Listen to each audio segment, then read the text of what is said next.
purple. Monchi will be he'll be sticking. Oh my goodness! I actually kept Koss's name up. Silly me.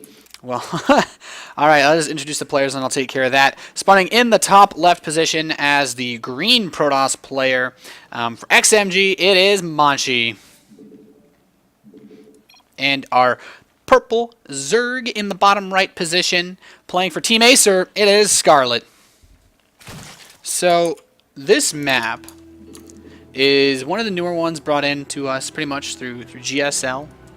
It's Icarus, and it's really interesting layout. I feel just kind of like on the way that it's set up with the way that this gold base sort of, it's like a semi quasi gold base. There's actually less minerals here than a regular base. As you can see, there are only 6 mineral patches as compared to the 8 of a normal base, but 2 of them are gold, so it lets you mine resources a little bit more quickly, but there are actually fewer than a normal base.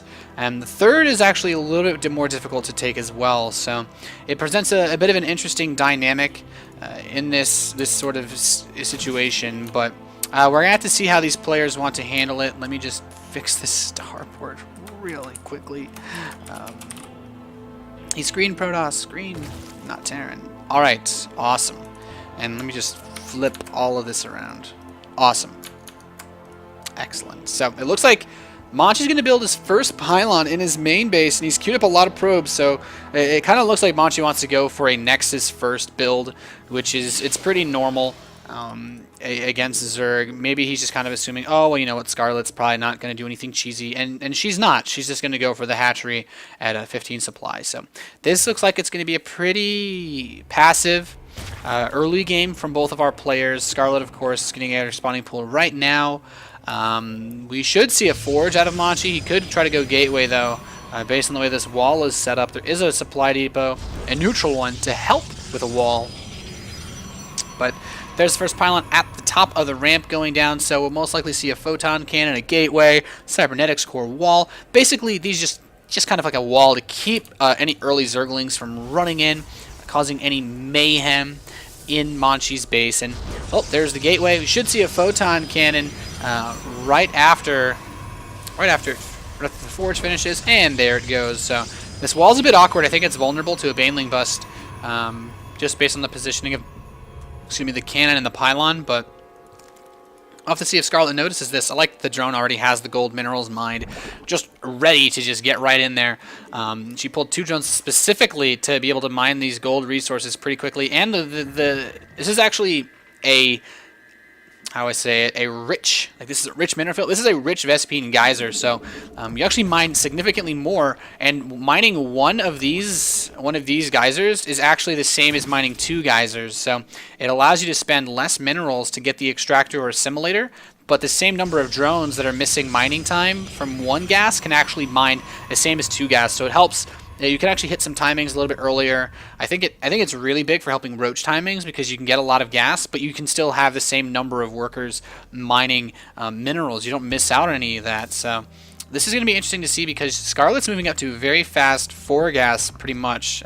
This kind of counts as 2. So she's going to get a really quick lair. And you know what? I've seen a couple of interesting builds on this map. If anyone recalls, in the RSL, actually, last week, I believe it was, we had Naniwa versus Bly. I believe it was Naniwa versus Bly. And we had Bly go for a very interesting lair. A lair, like, it was like a spine crawler rush outside the bottom of the ramp of Naniwa. And that was like our fun little no GG game that we got out of him. But it looks like there's no overlords really in position to do anything like that. So Scarlett must have something else up her sleeve. But since she doesn't have a roach horn yet, I feel like this can only be Mutalisks or maybe some kind of really weird Nidus Worm play. So I feel like we're just going to see a Spire go up as soon as the lair completes for Scarlett. And she's going to go for a really harass-heavy style. But we have our Protoss player moving up to 6 gateways pretty quickly. And it's going to be a Hydralisk Den starting with the lair and a Nidus network. Hydra Nidus. It's one of the builds that Scarlett's a little bit known for. She doesn't always do crazy, super crazy builds. But when she does, boy, are they crazy. And we're going to have another final gateway started. So it will be a 7-gate +1 timing that our Protoss player is looking to do. He has a pylon positioned outside of the main base, so this is going to be a bit difficult to hold, though, because the gateways are going to kick in a little bit before there are units. But Hydralisks are being built now, and they're actually pretty strong versus regular gateway units. I can't wait to see this. This is one of the reasons Scarlett's one of the more creative players, keeping her at top of the NA scene. Loading up the Zerglings into the Nidus Swarm, and there's this little space in the back of the main on GSL Icarus where she could go and try to just do some damage from behind. I feel like she might want to focus more on holding this attack, but there's the Nidus Swarm being started. Oh, it couldn't fit in there? That's interesting, but Monchi hopefully react to this in time. He could take a lot of damage if this explodes. I think maybe Scarlett could just keep some of the units at home to defend. There's no mothership core, so there's no fast retreat. And yeah, she's going to keep the Hydralisks to defend and just unload the Zerglings into Monchi's base. I like this decision. Hydralisks trade pretty well versus Stalkers, especially with the Queen support. They actually have way more DPS, and now the Zerglings are in the mineral line. Zealots warped in, so Scarlett wasn't able to kill too much with the Nidus, and she's bringing out the Hydralisks now. But, you know, the fact that this 7-gate hit at the same time as Scarlett's Nidus Swarm rush really hindered her in terms of being able to go for the kind of aggression that you would want to do with this build. And she's immediately going to start another Nidus Swarm, but the units that were warped in should be able to stop it from actually morphing. And it was an interesting build, but Scarlett had to keep her units at home. She possibly could have gone in and completely demolished the economy of Monchi, but she would have forced herself into a base trade scenario, a position you never really want to have to get pushed into. So we're going to have to see how she deals with this. I think Zergling Hydralisk, though, can handle this Stalker Sentry Force reasonably well. 2 more pylons being placed outside of Scarlett's natural expansion, so Monchi really wants to commit to this. He says, okay, hell of a Nidus attack.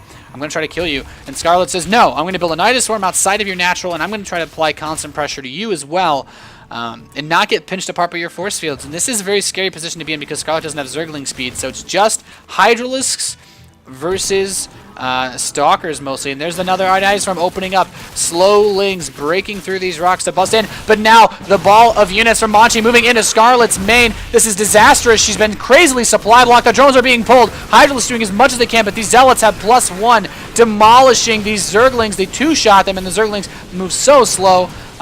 He could actually force field Scarlett into her natural now and just kill her main.